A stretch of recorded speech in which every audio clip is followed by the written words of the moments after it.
Então, agora vamos para a segunda parte, que, de certa forma, é uma aplicação prática disso que a gente está conversando aqui. Cadê o segundo? Não?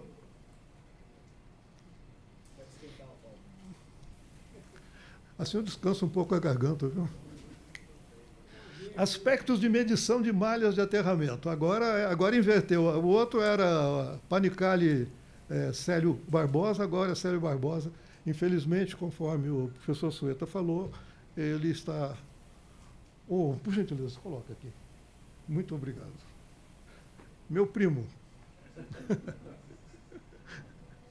Ok, obrigado. Então, vamos lá.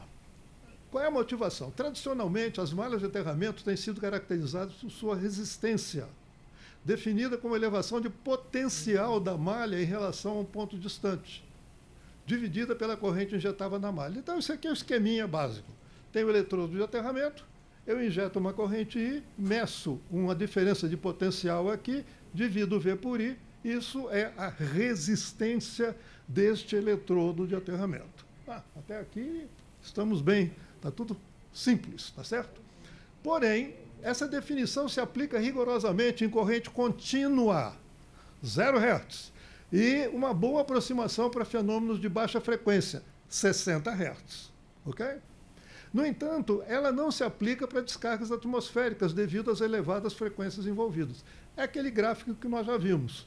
Aqui, olha aqui, começa em 10 Hz, vai até 10 MHz. Então, tem uma parte aqui dessas descargas atmosféricas que nós estamos falando não é mais de 60 Hz, nós estamos falando de 2, 3, 4, 5, 10 MHz. E aí as coisas mudam radicalmente, ok? Então, para altas frequências, cabe falar em impedância, não em resistência, a qual depende da frequência e da reatância presente na malha de aterramento. A norma IEE 81/2012 propõe o seguinte esquema a partir da impedância para medir a impedância de aterramento. Então, você tem aqui, por exemplo, uma torre, que é medir o pé da torre, ok? Então, você tem aqui um divisor de tensão, coloca, aqui está o retorno da terra remota, vai a 62% da distância que tem aqui, e com isso você obtém a medição. Só que tem que nessa norma, ele despreza o efeito do acoplamento magnético entre esses cabos de medição. O cabo de medição faz parte do processo, ok? Muito bem, então a norma não fala desse acoplamento, mas Visacro e Rosado, nessa publicação de 2009, fala, olha, é melhor você colocar esses cabos a 90 graus um do outro. O cabo que injeta corrente e o cabo que vai medir a tensão. Ótimo. Só que tem uma coisa, eles deixaram de considerar qual é o efeito do acoplamento do campo que existe diretamente nos fios, ok? E é isso que nós vamos tratar por aqui, ok? Então, o que nós temos agora é aquela velha história que eu já falei para vocês. Então, Visacro e Rosado não levaram em conta o acoplamento eletromagnético entre os fios de medição e o eletrodo de aterramento, e importante em altas frequências, é isso que nós vamos mostrar aqui. Esse trabalho visa analisar o efeito do posicionamento dos fios de medição no valor obtido na impedância de aterramento. Em função do quê? Do acoplamento magnético que existe por aqui. Se eu desprezar isso daqui, eu estou me iludindo. Ok? Então, nós pegamos aqui um exemplo. Um exemplo é um contrapeso típico de torre. Ok? Nós estamos aqui num solo de 100 ohmmetros e temos esse contrapeso aqui, 20 metros, 10 metros, 10 metros, 20 metros, conforme está mostrado por aqui. Os cálculos todos que nós vamos mostrar para vocês foram feitos através de um software que vocês podem comprar, eu até recomendo, chamado TragSys. Tá? Se você quer analisar a malha de aterramento em alta frequência, essa é uma boa dica, TragSys. Ok? Muito bom. Então, vamos agora injetar 1 ampere aqui nessa malha e, usando esse programa, nós calculamos a distribuição de campo elétrico ao longo dessa linha e dessa linha. E calculamos também o potencial escalar no ponto de injeção. Então, nós agora vamos comparar potencial escalar neste ponto e a tensão induzida, que seria a integral do campo elétrico, segundo A, segundo B e segundo C. Tá certo? Então, vamos lá. Então, foram considerados dois conjuntos de permissividade relativa e resistividade do solo. Fizemos esse estudo para um solo bom, 100 ohmmetro, e um para um solo já um pouco mais resistivo, 1000 ohmmetro. Foi também calculada a impedância com base no potencial escalar do eletrodo em relação a um ponto remoto. Só queria dar ênfase aqui. Potencial, diferença de potencial, é uma parcela da tensão que vai aparecer na sua medição. Existe a diferença de potencial e mais o efeito de indução magnética. Esse efeito de indução magnética depende por onde passam os fios. Então, pode variar significativamente, tá certo? Nós vamos fazer essa análise de frequência entre 10 Hz e 5 MHz, ok? Então, agora, olha aqui os resultados. Nós fizemos esses cálculos segundo a trajetória a trajetória B e a trajetória C, ok?